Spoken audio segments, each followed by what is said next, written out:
अभी समय है तुम लोगों के पास में। परमात्मा ने बहुत बड़ी मेहर कर रखी है संगत में। जो अच्छी आत्मा है उनके लिए परमात्मा ने एक ऑप्शन दे रखा है साध संगति का। देखो ये काल भगवान का कितना भयंकर तांडव है। उस परम संत को देशद्रोह का मुकदमा लगवा के देश और दुनिया में उसको बदनाम करवा दिया ताकि कोई उसके सत्संग ही ना सुने। आज गुरुजी के नाम से यानी संत रामपाल नाम से दुनिया को इतनी नफरत है, नाम सुनते ही उनको 11,000 वोल्ट का झटका लगता है। इतना बदनाम करवा दिया काल भगवान ने अपनी साजिश के तहत कि कोई उसके विचार ना सुन ले, कोई उसके सत्संग ना सुन ले, क्योंकि काल को पता है कि इसके सत्संगों में दम है, इसके विचारों में दम है। और जिस व्यक्ति ने संत रामपाल जी के विचार सुन लिए, सत्संग सुन लिए, तो आत्मा तो परमात्मा की वो फड़क जाएगी और मेरे जाल से बाहर निकल जाएगी, भगवान की शरण में आ जाएगी, मेरा निवाड़ा मेरे मुख से निकल जाएगा। तो पुण्यात्माओं, इंटरनेशनल स्तर पे यानी सामाजिक स्तर पे तो उसने परमात्मा को बदनाम करवा के और साइड में कर दिया, देशद्रोह का मुकदमा लगवा के। अब संगत में कोई ना समझ ले वास्तव में परमात्मा के सत्संगों को, परमात्मा के सत्संगों के सार को, इन शब्दों के सार को, गूढ़ रहस्यों को जो गुरु जी को परमात्मा साबित करते हैं, इस दास को उसने गुरुद्रोही घोषित करवा दिया। और आज इस पवन दास का नाम संगत में उतना ही बदनाम है, लोग उतनी ही नफरत करते हैं संगत वाले इस पवन दास नाम से जितनी जगत वाले संत रामपाल नाम से नफरत करते हैं। उन पे देशद्रोह का मुकदमा, मेरे ऊपर गुरुद्रोही का तमगा। लोग उनके सत्संग तक नहीं सुनते, इतनी नफरत करते हैं। संगत वाले मेरे वीडियो तक देखने से डरते हैं, इतनी नफरत करते हैं। ये काल भगवान का भयंकर षड्यंत्र है। और जिस जिस आत्मा ने षड्यंत्र को समझ लिया, इस जाल को तोड़ दिया, पुण्यात्माओं, उसी का मोक्ष संभव है। ये बहुत भयंकर साजिश है काल भगवान की। तुम्हें बाद में पता चलेगा, जरूर पता चलेगा, यदि तुम जीवित रहे तो। अगर जीवित रहे तो तुम्हें इस हकीकत का भी पता चलेगा, यह सच्चाई भी सामने आएगी। लेकिन उस समय फायदा कुछ नहीं होगा, उस समय 0/0 फायदा। फायदा आज है अगर समझ जाओ तो, बाद में तो सिवाय पश्चाताप के आंसू बहाने के कुछ भी शेष नहीं रहेगा। इसलिए दास की विनती है, मैं तुम्हारा दुश्मन नहीं हूं भाई, मैं तुम्हारा भाई हूं। मैंने कभी भी तुम्हारा बुरा नहीं सोचा है, ना सोचूंगा, ना सोच सकता, क्योंकि ये परमात्मा की मर्यादाओं में है। एक शत्रु एक मित्र है, भूल पड़ी रे प्राण, यम की नगरी जाएगा शब्द हमारा मान। तो मैं परमात्मा को दुखी नहीं करना चाहता, मैं आप लोगों की दुर्भावनाओं का शिकार नहीं होना चाहता। जबरदस्ती यदि आप मुझे अपनी दुर्भावनाओं का शिकार बनाओ तो इसमें मेरा कोई दोष नहीं है, ना मुझे कोई हानि हो सकती है। इसलिए मेरी आप सभी भाई बहनों से हाथ जोड़ के विनती है, आप जितने भी सतलोक आश्रम मैनेजमेंट हरियाणा के पीछे चल रहे हैं, पुण्यात्माओं आंखें खोलो। और परमात्मा कहते हैं, कहे कबीर सोए जन मेरा, जो नीर खीर का करे निबेरा। गुरुदेव कहते हैं, मेरा असली भगत वो है जो सही और गलत दोनों में से सही की पहचान कर लेगा। तो पुण्यात्माओं, तुम्हारे को तो सही देखने भी नहीं दिया जा रहा, सही बात को तो तुम्हारे हाथ भी नहीं लगने दिए जा रहे। तुम मैनेजमेंट की भी सुनो, इस पवन दास की वीडियो भी देखो और फिर निर्णय करो। वो होता है जज, वो होता है असली भगत।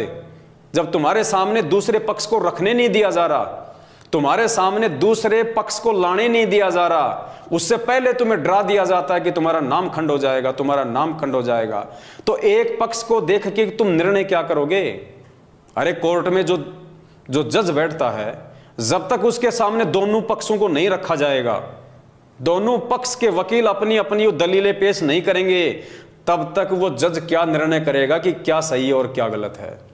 तो पुण्यात्माओं, तुम्हारे सामने तो केवल एक पक्ष एक जो है वो खड़ा किया जा रहा है।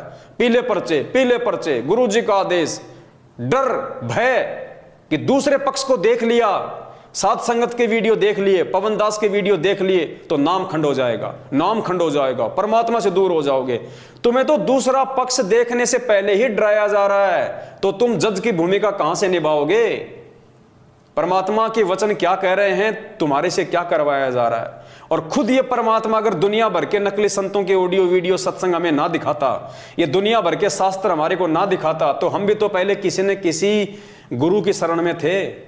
हम कैसे वहां से छूट के आते अगर हमें दूसरा पक्ष ना दिखाया जाता सतगुरुदेव के द्वारा?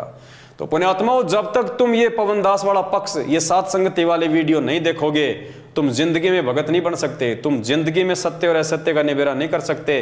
पुण्यात्माओं, ये महाभारत के बाद आपने जो भविष्यवाणियां पढ़ी है ना कि महाभारत के बाद एक और महाभारत होगा, ये है वो असली महाभारत। सतगुरु रामपाल जी भगवान की संगत में ये है वो असली महाभारत, सतसेवक वर्सेस मैनेजमेंट। और इस महाभारत में जिस जिस व्यक्ति ने भीष्म, कर्ण और द्रोणाचार्य की भूमिका निभाई, उसका बक्कल उतरेगा, बक्कल आए दिन उतर रहा है। और जिसने इसमें धर्म युद्ध में विदुर की भूमिका निभाई, परमात्मा उसकी रक्षा करेगा।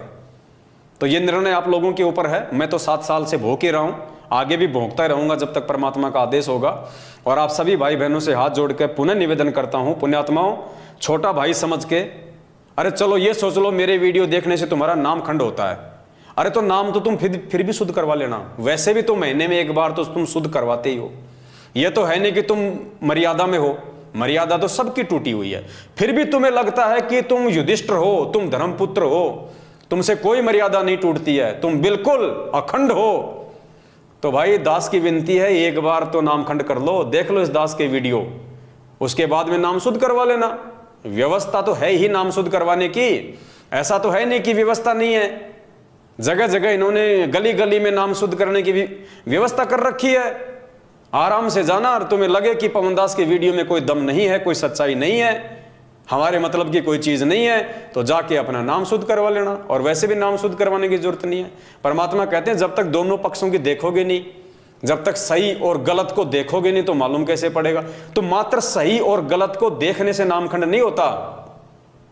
सही और गलत को देखने के बाद में यदि आप सही को छोड़ के और आप गलत का साथ दोगे, तब आपकी मर्यादा खंड होगी। तो वो निर्णय तो फिर आप स्वयं कर लेना कि कौन सही और कौन गलत है। इसलिए पुण्यात्माओं, दास की विनती है, बाकी आपकी अपने संस्कार, आपकी अपनी मर्जी। तुम कुएं में पड़ोगे तो मैं जबरदस्ती नहीं कर सकता भाई, तुम जहर खाओगे तो तुम मरोगे। दूध पीने वाला पवन दास नहीं मर सकता, अमृत पीने वाले मेरे भाई बहन नहीं मर सकते, जो जहर पिएगा वो मरेगा। तो भाई निर्णय कर लेना, समय ज्यादा नहीं है। तुम लोग मैनेजमेंट के साथ मिलकर जहर पी रहे हो या साध संगतियों में आके अमृत पान कर रहे हो। बस दास की इतनी सी विनती है। बाकी आप सभी लोग समझदार हैं, ये कलयुग की बिचली पीढ़ी है। गोबर कोई नहीं खाता, सब लोग अनाज खाते हैं, इतनी बुद्धि सब रखते हैं।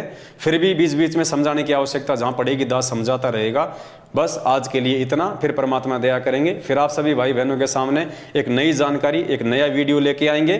तब तक के लिए दास को दीजिए आज्ञा। बंदी छोड़ सतगुरु रामपाल जी भगवान की जय हो। सत साहिब।